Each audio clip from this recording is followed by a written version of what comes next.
এবং তার প্রমাণও পাইছি। আমি একবার নমিনেশন পেপার কিনতে দেখলাম যে পুরো শিল্পী সমিতি ভরা সব বিভিন্ন লোকজন। আমাদের কিছু ভাই ব্রাদাররা আছে যারা মামার হোটেলের কাস্টমার আর কি, পাতার হোটেলের কাস্টমার যারা, তারা ওগুলো আনতেন। তো যাক, মামাই এখন কিন্তু হোটেলে বন্দি, এটা আপনারা সবাই জানেন নিশ্চয়ই। তিনি এখন সরকারি ভাত খাইতেছে, আল্লাহ খাওয়াইতেছে। দেখেন কি সুন্দর সিস্টেম দুনিয়ার। আমি বিশেষ করে নির্বাচন করতে গেলে শিল্পী সমিতির ডিজিডিএফআই, ডিবি, বিভিন্ন সংস্থা, সরকারি সংস্থা এসে নাকি অবজেকশন দিত যে উনি বিএনপি লোক, উনি নির্বাচনই করতে পারবেন না। বিসমিল্লাহির রহমানির রহিম। মহান আল্লাহর দরবারে হাজার হাজার শুকরিয়া যে আজকে এই মুক্ত পরিবেশে আপনাদের সামনে কিছু বলার সুযোগ পেয়েছি। আল্লাহ পাক সুযোগ দিয়েছেন, আল্লাহ পাকের দরবারে হাজার হাজার কৃতজ্ঞতা।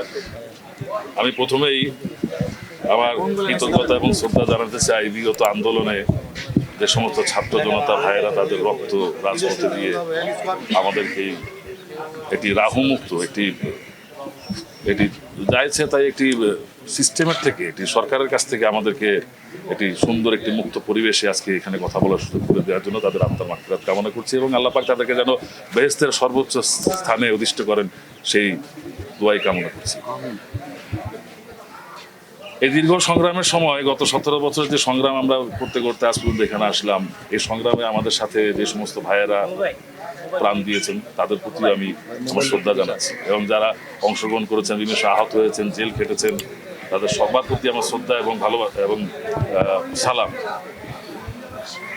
আজকে এফডিসিতে এভাবে নিরপেক্ষ মঞ্চে দাঁড়িয়ে কথা বলতে পারবো, এটা আমি অনেকটা আশাই ছেড়ে দিয়েছিলাম। কারণ আপনারা অনেকেই জানেন, আপনারা সবাই আমাদের লোক, ফিল্মেরই লোক, আপনার বিনোদন সাংবাদিক, আপনাদের বাইরে আমরা না, আর আপনাদের জানা নাই এমন কোনো ঘটনা নেই। আমার বাসায় কি রান্না হয়েছে এটাও মনে হয় আপনারা জানেন, এতটুকুই আপনারা আমাদের ক্লোজ। আপনাদেরকে ভেঙে বলার কিছু নাই। আমি বিশেষ করে নির্বাচন করতে গেলে শিল্পী সমিতির ডিজিডিএফআই, ডিবি, বিভিন্ন সংস্থা, সরকারি সংস্থা এসে নাকি অবজেকশন দিত যে উনি বিএনপি লোক, উনি নির্বাচনই করতে পারবেন না। এবং তার প্রমাণও পাইছি। আমি একবার নমিনেশন পেপার কিনতে দেখলাম যে পুরো শিল্পী সমিতি ভরা সব বিভিন্ন লোকজন। আমাদের কিছু ভাই ব্রাদাররা আছে যারা মামার হোটেলের কাস্টমার আর কি, পাতার হোটেলের কাস্টমার যারা, তারা ওগুলো আনতেন। তো যাক, মামাই এখন কিন্তু হোটেলে বন্দি, এটা আপনারা সবাই জানেন নিশ্চয়ই।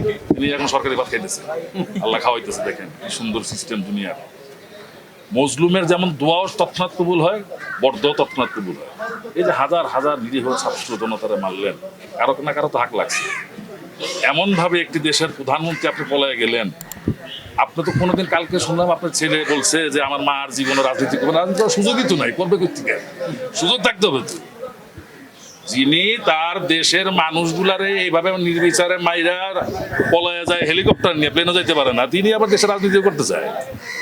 আমার নেত্রী বেগম খালেদা কিন্তু পলায় নেই, তারা বহুবার বলা হয়েছিল যে আপনি চলে যান। সে বলছে বাংলাদেশের বাইরে আমার কোনো ঠিকানা নেই, আমি কোথায় যাবো?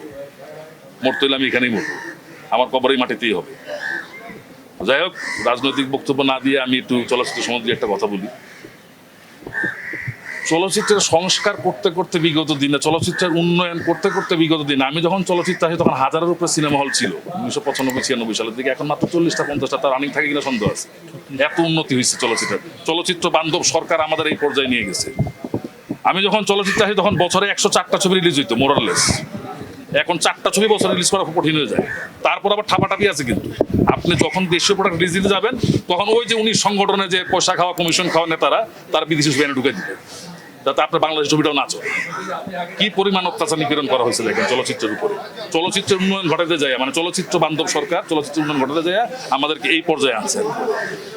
তো কারো প্রতি কোনো হিংসা বিদ্বেষ নাই। আমার একটা দাবি আছে, সেটা হচ্ছে চলচ্চিত্রে 19 সংগঠন বিভিন্ন সময় বসে বিভিন্ন ডিসিশন নেয়, এটা গণতান্ত্রিক না। বলেন কেন গণতান্ত্রিক না? 19 সংগঠনের 19 জন প্রেসিডেন্ট সেক্রেটারি চলে যাবেন সেখানে, যে তারা ডিসিশন নেবেন, তারা তাদের বোর্ডে কিন্তু তাদের কমিটিতে কিন্তু এই ডিসিশনটা নেয় না, পাস করানো না। কিন্তু তার মানে সম্পূর্ণ এটা অবৈধ। আমি আমার সংগঠনে 21 জন সদস্য, চলচ্চিত্র শিল্পী সমিতি 21 জনের বডি, প্রেসিডেন্ট সেক্রেটারি ডিসিশন নেবে, সেটা ফাইনাল না। তো আমার সাথে আগে মিটিং করতে হবে যে আমি কি আপনার মতের সাথে একমত কিনা। আপনি যে ইন্ডিয়ান ছবি 20 টাকা খাইয়া ছেড়ে দিবেন, আমি কি আপনাকে হ্যাঁ বলছি কিনা সেটা জানতে হবে।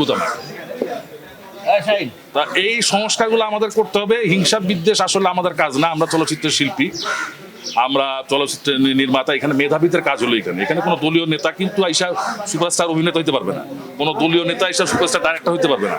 ঠিক আছে?